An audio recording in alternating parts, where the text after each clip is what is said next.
Pensa rapidinho aí na Sociedade do Anel. 9 heróis de raças diferentes unidos contra o mal. Lindo, né? Mas e se eu te dissesse que essa aliança parecia mais uma reunião da elite da Terra-média do que um grupo de aventureiros? É isso mesmo. Tirando um único e glorioso membro, todos ali eram príncipes, herdeiros de tronos, nobres ou de alguma classe muito alta entre os povos. E nesse vídeo eu vou te mostrar que isso não foi um acidente, mas sim uma chave muito importante para a gente entender uma das mensagens mais poderosas da obra do Tolkien. Muita gente assiste ou lê O Senhor dos Anéis e se concentra na jornada, nas batalhas, na magia, e tudo isso é muito incrível. Porém, o nosso querido Tolkien era um acadêmico e professor de Oxford. Então, cada palavra que ele escrevia tinha um peso e uma intenção. E toda essa estrutura social da Sociedade do Anel é um dos exemplos mais brilhantes disso. Não é só um detalhe de construção de mundo, é o palco onde um dos maiores temas das sagas se desenrola, a humildade contra a corrupção do poder. E só uma coisa muito importante antes de começar o vídeo, é que eu sei que vai ter bastante comentário falando sobre comunismo e como a obra aponta para o comunismo, porque já tive uns comentários assim aqui no canal, mas uma coisa muito importante para a gente deixar aqui, independente do seu lado político, seja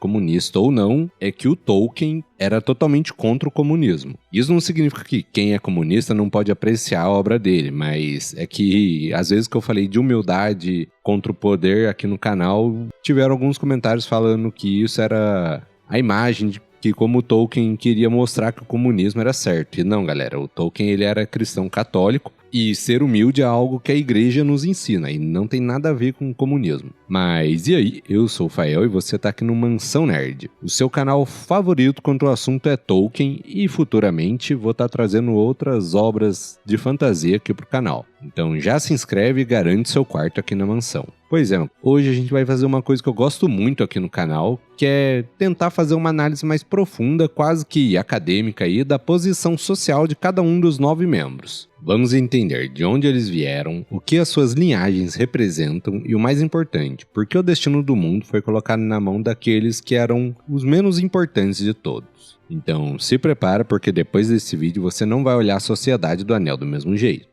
Bom, para começar, vamos desmistificar a imagem dos hobbits. Eles não são só um povo simples que gosta de boa comida e tranquilidade. A sociedade do Hobbit, embora pareça, digamos, totalmente fantasiosa, ela tinha uma estrutura de classes bem definida e muito parecida com a Inglaterra rural que o Tolkien conhecia e amava. E vai por mim. A maioria dos hobbits que foram para a sociedade não eram cidadãos comuns, eles eram a elite dos hobbits. E vamos começar com ele, o portador do anel, Frodo Bolseiro. A posição dele era como se fosse um gentry, que em português seria algo como uma nobreza rural sem um título formal, mas ainda assim um tipo de nobreza. Ele não era só rico. Ele era herdeiro da famosa família Bolseiro e com o sangue de um Tuque, por parte da avó materna, Mirabella Tuque. E foi ela que deu para ele essa veia aventureira que ele tinha. Com isso, ao ele herdar o Bolsão, uma das propriedades mais luxuosas e uma fortuna considerável, o Frodo se tornou como que um cavalheiro que vivia de renda. Ele tinha tempo para estudar, para ler mapas, aprender élfico, um luxo e uma educação completamente inacessível para um hobbit médio. Agora vamos falar de Merry Brandebuck. A nobreza dele é algo ainda mais explícito e oficial. O Merry era o filho único de Saradoc Brandebuck, que era o mestre da Terra dos Books, que era como se fosse uma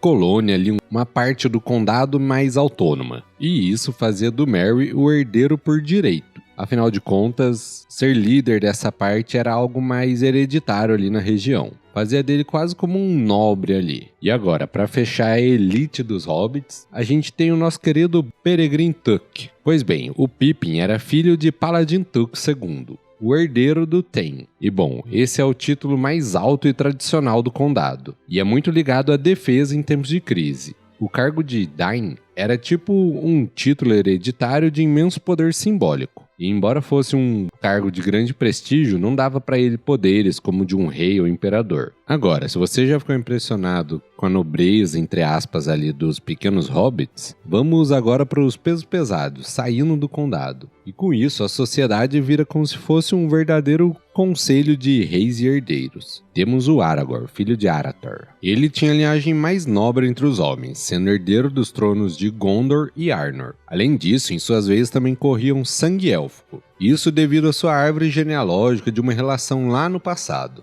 Além, é claro, da sua longevidade quase que única, e isso deu a ele também uma baita sabedoria. E assim, uma coisa que pra mim é o que eu mais gosto no Aragorn, é toda sua vida como Passo Largo. Que foi como se fosse uma provação para mostrar que ele é digno de seu destino como grande rei. Além, é claro, de que isso com certeza deve ter tornado ele mais humilde do que se ele tivesse sido tratado como rei desde criança. Agora, falando em Gondor, temos também o Boromir, o representante da mais alta nobreza de Gondor, o maior reino dos homens, e ele era ninguém mais que o filho do regente. E assim, se não fosse o Aragorn, ele seria o herdeiro do poder de Gondor, além de que ele era um capitão militar respeitado por todo mundo em Gondor. E o meu sonho seria ver ele como um capitão militar mesmo, tendo o Aragorn como rei. Porque assim, a gente vê no filme, lê nos livros, fica muito com a impressão do Boromir ali que tentou pegar o anel. Mas, cara, o Boromir pra mim é um dos personagens que eu mais gosto da escrita que o Tolkien fez pra ele.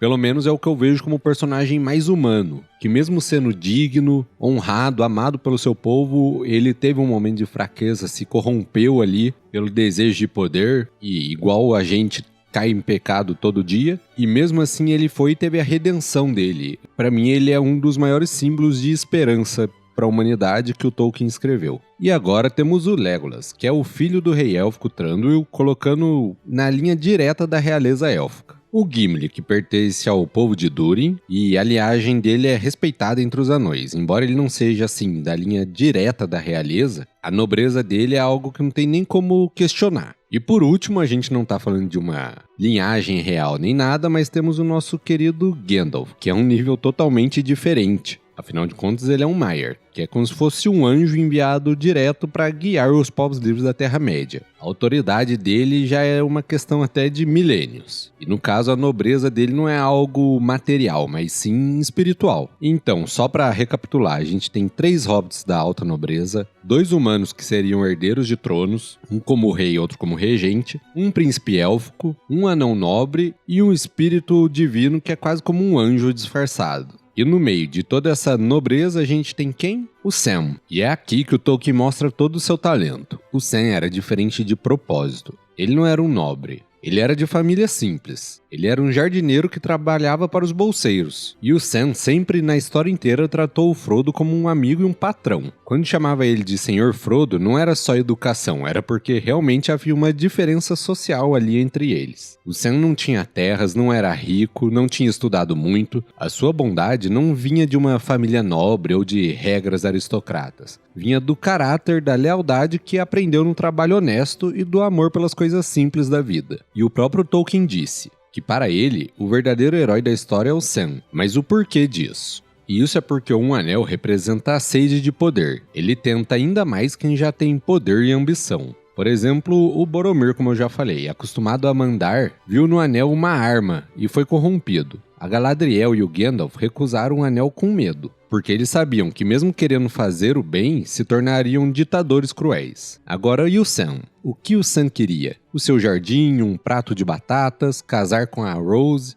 Aqui é muito difícil pra mim não chamar ela de Rosinha. Toda vez que eu vou falar dela, eu falo Rosinha. Enfim, eles só tinham desejos puros e simples. E isso é algo que o próprio Sauron não conseguia entender. O amor do Sam pelo Frodo era uma força que o Anel não conseguia estragar, porque não encontrava ambição pra se aproveitar disso, sabe? Mas agora, por que o Tolkien fez isso? Por que criar um grupo com toda essa nobreza só para destacar um cara comum? E isso é porque, na minha opinião, isso serviu para mostrar o que era realmente importante para o Tolkien. Primeiro, a Sociedade do Anel era uma aliança simbólica. Ao mandar seus príncipes e herdeiros, os povos não estavam apenas mandando bons guerreiros, estavam apostando seu futuro e sua honra. Essa aliança era como se fosse a representação da paz que ia vir depois da guerra. Segundo ponto, Pra mim, isso é uma crítica à nobreza decadente. E presta atenção que não é a nobreza em geral, e sim realmente a nobreza decadente, que é o que eu vou explicar agora. O próprio Boromir e o pai dele mostram essa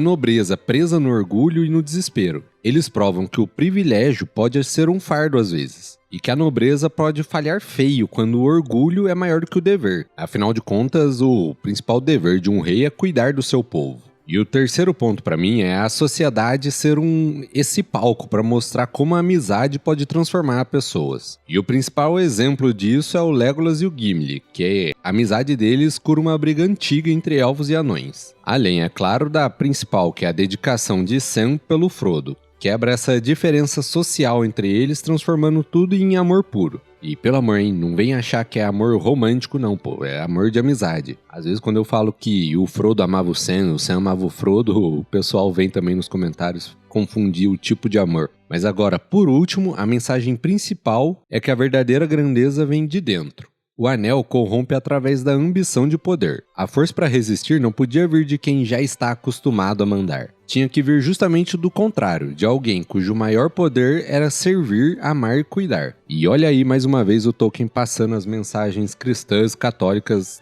da criação dele na sua obra. A Jornada do Anel não é apenas sobre reis e batalhas épicas, que, diga-se de passagens, realmente são todas épicas. Elas eram apenas eram para ganhar território, mas também serviam como uma distração para o que realmente importavam, que eram os dois pequenos hobbits, um deles que era um ninguém na sociedade, subindo uma montanha para salvar o mundo. A Sociedade do Anel é uma lição quase que filosófica disfarçada de aventura. O Tolkien montou um palco com os personagens mais poderosos da Terra-média, justamente para conseguir mostrar e provar que a força verdadeira é resistir ao mal absoluto. E isso não tá nas coroas ou em sangue real, e sim na bondade do coração. E para mim é quase como um paradoxo que o Tolkien quis criar. Que enquanto os grandes personagens lutam em batalhas que vão virar lendas, o destino do mundo está nas mãos de pequenos esquecidos. Afinal, como o próprio Gandalf fala, são as pequenas ações de bondade do dia a dia que mantêm o mal afastado. E essa, na minha opinião, é uma das mensagens mais fortes do Tolkien. A verdadeira grandeza não vem do berço ou do título, ela vem do coração. E agora me fala, depois de ouvir tudo isso, o que mais chamou atenção? A nobreza escondida dos hobbits, ou como o Tolkien usou a humildade do Sam como se fosse uma base ali da história? Deixa nos comentários. E, na sua opinião, quando o assunto é caráter, qual dos personagens tem a maior nobreza? Eu confesso que eu gosto muito de todos os hobbits, porém o Aragorn eu tenho quase certeza que ele é meu personagem favorito. E eu digo quase porque sempre intercala entre o Aragorn e o Bilbo. O Gandalf eu gosto muito dele, já foi meu personagem favorito por um tempo também, mas nos últimos anos fica sempre entre o Aragorn e o Bilbo mesmo, não tem jeito. Agora, falando em personagens complexos, talvez eu tô pensando em trazer um próximo vídeo aqui pra vocês, analisando a jornada do Théoden, ele que foi de rei manipulado a herói. Então, se você não quer perder esse vídeo e muito mais, já se inscreve no canal e ativa o sininho. Mas então é isso, meu amigo, muito obrigado, valeu e